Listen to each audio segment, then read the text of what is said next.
সারা দেশে বেড়েছে ডেঙ্গুর প্রকোপ, হাসপাতালে ভর্তি হচ্ছেন নতুন রোগী। আরো জানাতে মানিকগঞ্জ থেকে সরাসরি যুক্ত হচ্ছেন ইউসুফ আলী। ইউসুফ,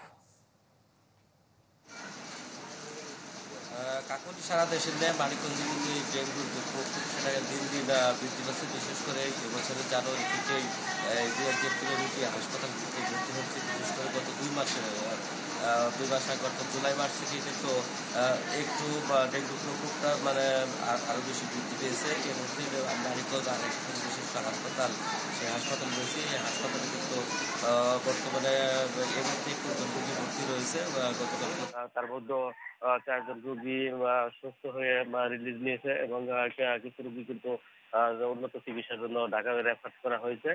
আর আমি যদি এই এবারে যে চিত্র বলি, যে এই মানিকগঞ্জ 250 হাসপাতালে মোট 191 জন এই ডেঙ্গু আক্রান্ত এখানে ভর্তি হয়েছিল। তার মধ্যে অনেকেই সুস্থ হয়ে ফিরে গেছে। 166 জন তারা কিন্তু সুস্থ হয়ে বাড়ি ফিরছে।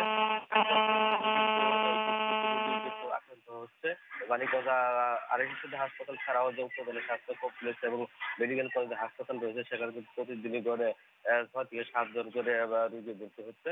তবে এই মানিকগঞ্জবাসী এবং মানিকগঞ্জ যে পৌরবাসী তারা কিন্তু বলছেন যে ডেঙ্গুর বাহক যে এডিস মশা, সেই এডিস মশার লার্ভা ধ্বংস করার জন্য কিন্তু কোনো পদক্ষেপ তারা দেখছে না এবং পরবর্তী দাবি যেন অতি দ্রুত এবং প্রশাসনের প্রতি মানিকগঞ্জবাসী দাবি জানিয়েছেন এই লার্ভা ধ্বংস করার জন্য যেন ওষুধ স্প্রে করা হয়। তা না হলে কিন্তু ডেঙ্গু প্রকোপ যেভাবে বৃদ্ধি পাচ্ছে কিন্তু মহামারী আকারে ধারণ করবে।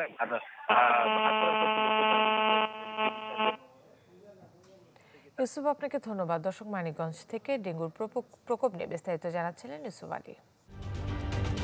ঢালাইয়ে দৃঢ়তা, নির্মাণে নিশ্চয়তা, প্রিমিয়ার সিমেন্ট, ঢালাইয়ের রাজা।